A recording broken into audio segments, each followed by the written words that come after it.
You're going to see some Nintendo Entertainment System gameplay in this video, and I'll tell you right now, it's not going to be great. I grew up with these games, but I'm old now and I have old fingers, and this gameplay is all me, baby.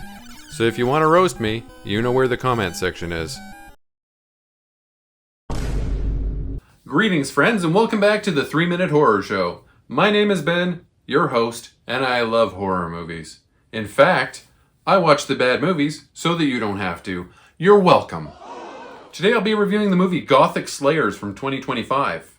Two friends that work at the local mini-putt accidentally find themselves in the middle of a demonic cult's plot to take over the world, starting with their neighborhood. Yikes! This movie was directed by Caleb Harris. He'd mostly directed shorts before directing this feature, and there was a photo of him online. This movie was written by the two stars, Dylan Eschbaugh and Ben Getz, and they play, wait for it, Dylan and Ben. Wow! Gothic Slayers is streaming here in Canada on Tubi. Dylan and Ben are lifelong pals that work at the mini-putt together, and that seems to be where they want to stay. They enjoy their lives, buying Slurpees, goofing around the putt-putt, and playing games at the local arcade with their friend Dougie. He's the guy that collects the balls from the driving range. One day at the arcade, the boys are playing the new Gothic Slayers game, which is basically a two-player game where one controller is a steak and the other controller is a strand of garlic. Meanwhile, Dougie is kidnapped. On the way over to the arcade, while they were in their golf cart, the boys had noticed a family of goths that moved into an old Victorian house, but they thought nothing of it. Well, those goths are the ones that kidnapped Dougie. Dylan and Ben don't realize this right away. They think he just took off with one of the goth girls, and they don't suspect anything until Dougie doesn't show up for work the next day.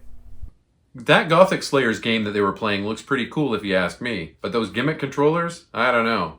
A steak? Sure. But a rope of garlic? Hold the phone. Do you like weird video game controllers? Take a look at these bad boys. The Resident Evil Chainsaw controller for PlayStation 2 and GameCube. Just look at this thing. How could you play a game with that? The Wu-Tang Shaolin style controller for PlayStation 1. Word on the street is that anyone that used this thing to play games for an extended period of time now has permanent claws. Ouch! The Nintendo Power Glove. Sure, you could use one of these suckers to play Super Mario Brothers, but you're gonna give yourself arthritis and you're still gonna suck at the game. And finally, the Tony Hawk Ride skateboard controller. Look, it's a piece of plastic designed to look like a piece of wood. Man, this thing was a disaster. Not only did it not work, but it made you look like a total dork trying to use it. Dylan and Ben accidentally witnessed the cult performing a ritual the night after Dougie's disappearance. The group leader chants some phrases, and an old man laying on a stone in the middle of a circle of cultists is raised into the air. Finally, blue light engulfs him and he disappears.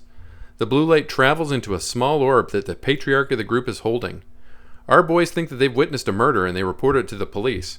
They get thrown into a cell for being crazy, I guess, but the guy in the holding cell with them says he believes them.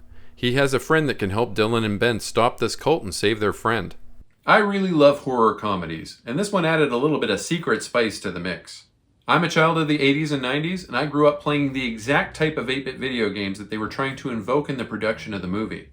I was also a horror kid, and as a video game horror kid of the 1980s, here are a few of the must-play games from that era. This is Uncle Fester's Quest.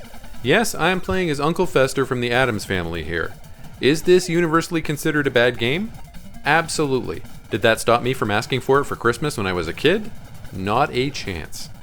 This is Nightmare on Elm Street, a game where you run around Elm Street in the dream world punching rats, bats, and spiders, and collecting Freddy Krueger's bones, which are scattered all around town. But hey, you can play it with 4 players. And this is the granddaddy of them all, Castlevania. You're a dude named Simon who sets out to whip Dracula to death. What could be cooler than that? Not my gameplay, but I'm pretty psyched that I managed not to mess up here. I don't want to spoil much more of this story, but this cult is planning to transfer the essence of their demon lord into Dougie the very next night. And if they do this, he will bestow power upon all of his followers.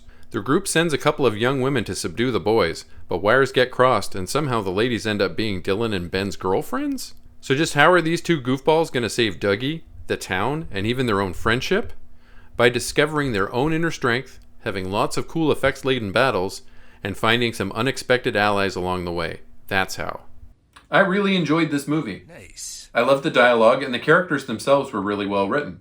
The acting performances were great, and none of the CGI looked terrible. There were a lot of 8-bit video game sequences that did a lot of FX heavy lifting, but they fit with the theme of the movie and they didn't feel out of place. Maybe it was a bit cribbed from the Scott Pilgrim movie, but it definitely worked for me. This was exceptionally great work. I rate Gothic Slayers an 8 out of 10. As always, a link to my Letterboxd appears in the video's description. Please leave me a like, comment, and subscribe, as it really does boost my engagement, helps my channel grow. Smell you later, nerds!